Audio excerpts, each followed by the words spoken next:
It is 4:30 a.m., April 16, 1945, during the Battle of Okinawa. A weary sailor struggles to stay awake aboard the USS Laffey until sudden ominous radar pings reveal multiple enemy contacts closing in through the mist. The man snaps awake and sounds the alarm. A piercing siren blares across the ship as sailors rush to battle stations. Commander F. Julian Beckton bursts onto the bridge, his eyes searching for answers. Multiple contacts are detected 20 miles out, but they suddenly turn away. Beckton's adrenaline fades into frustration. The Japanese have been poking the radar all night, calculatedly draining the crew's strength before the real assault. Silence reigns over the bridge.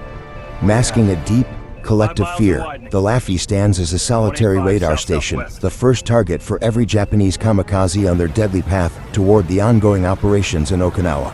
Overhead, the Grim Reapers, 3 divisions of F-4U Corsairs, provide a fragile line of defense.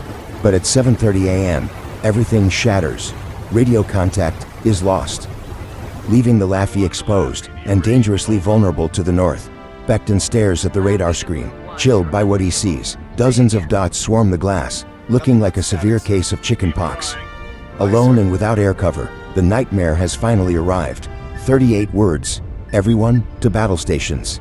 Give us everything you've got, Beckton shouts. Alarms scream as 6 Japanese kamikazes peel off from their formation, beginning a slow, lethal circle around the Laffey, selecting their prey. From the distance, 2 planes make their move and pounce. Inside the ship, men grip their firing buttons, listening to the growing roar of engines. Beckton moves to the flying bridge, prepared to drop lead on them. The Laffey's 5-inch main guns thunder fill in the sky with black flak. A Japanese pilot charges through the smoke, but a direct hit disintegrates his aircraft into a massive ball of flame before it can strike. A second plane emerges from the falling debris. Ignore it until the last moment. The 40mm guns shred its wings as it screams toward the bow, finally ripping apart and crashing into the sea 3,000 yards away. There is no time to celebrate. Seconds later, 2 more Japanese aircraft appear off the stern, flying at wave-top height. The Laffey's guns pivot desperately, aiming at the new threats emerging from the horizon. Beckton orders a sudden, violent turn, trying to bring more guns to bear. The crew of the anti-aircraft guns take cover as they are hit with the blinding muzzle blast of their own powerful ship's weapons. A Japanese pilot is seconds from impact when a shell rips off his wing, sending the plane tumbling into the sea. The 4th plane attempts a daring charge. Stubborn and desperate to take the Americans down, the Americans punish the enemy with everything they have. The 4th plane cartwheels across the sea before sinking beneath the waves, but the nightmare is far from over as 2 more aircraft charge from both sides. Most guns turn to starboard, but the portside plane accelerates, pushing through the resistance. The Americans have ignored this enemy for too long as it strafes the deck, inflicting heavy casualties on the exposed sailors. Gravity and wreckage come straight for the ship. Sailors flee for their lives as the Laffey's guns fire until the very end. Beckton screams to turn the rudder hard to starboard in a desperate attempt to evade. The wreck slams into the sea with a soul-shaking explosion. Shrapnel sprays across the deck, but miraculously, the ship survives. A temporary calm falls, giving the wounded a moment to be dragged to the infirmary. After 7 long minutes of agonizing suspense, another enemy plane turns toward the Laffey. Beckton immediately maneuvers the ship, desperate to bring every available gun to bear on this new lethal threat.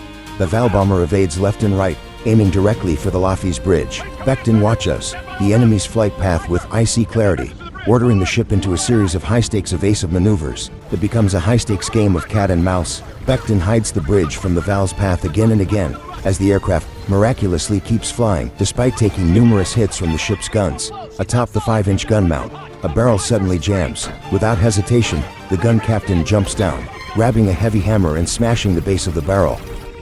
In a desperate bid to clear it in the sky, the Japanese pilot feels his aircraft disintegrating. Realizing he can no longer reach the bridge, he desperately turns his plane toward the main body of the ship for a final, suicidal strike. 37 words, the Val crashes directly into a 40mm gun mount, obliterating the position. A flood of flaming gasoline and wreckage engulfs the deck, leaving the crew fighting a desperate battle against the spreading inferno. Beckton's attention is suddenly ripped away by a new warning. Contact to port, coming in fast.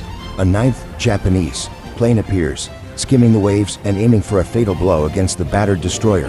The 40mm gunners focus every ounce of strength on this new intruder. In a brilliant display of marksmanship, the enemy plane detonates in midair.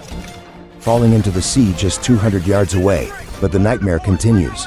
A ninth plane is spotted skimming the waves on the port side, determined to crash. Damaged guns struggle to respond as the enemy enters the range of the smaller 20mm weapons.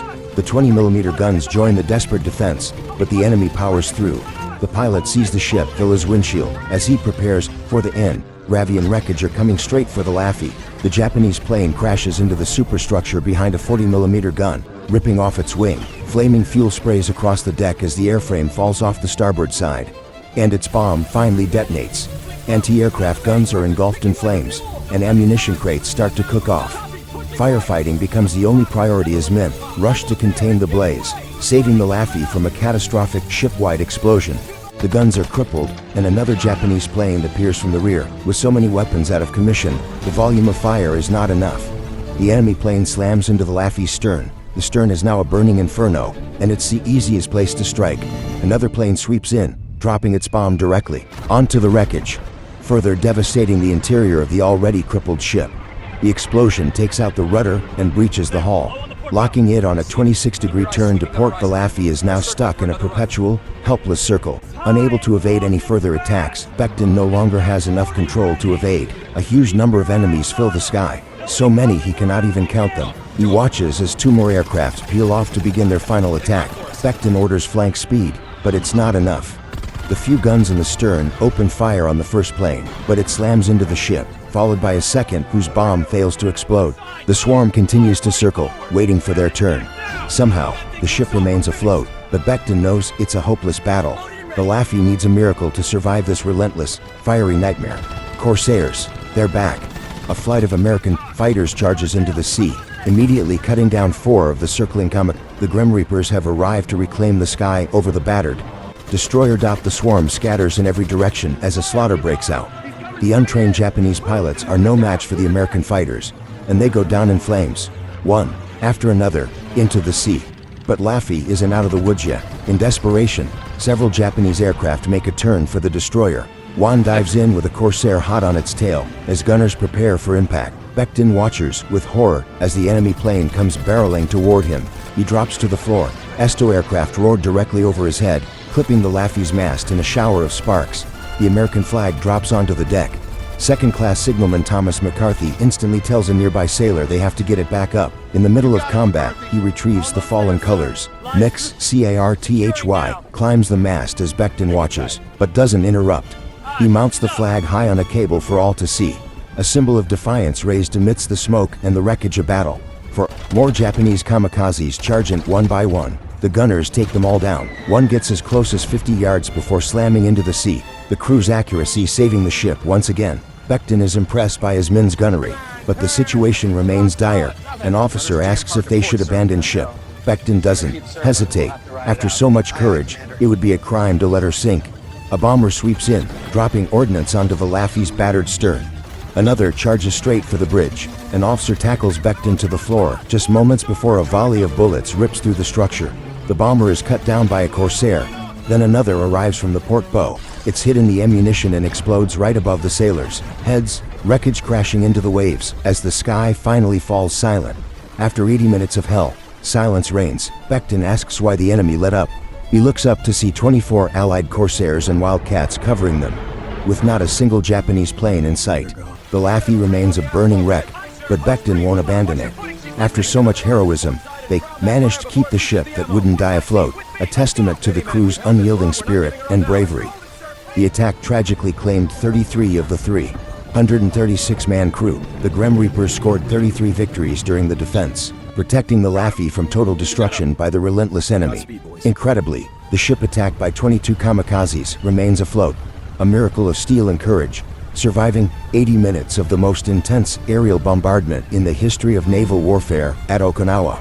Today, the USS Laffey stands at Patriots Point Naval Museum, South Carolina. You can visit the ship that wouldn't die, a lasting monument to those who fought and sacrificed during that legendary battle.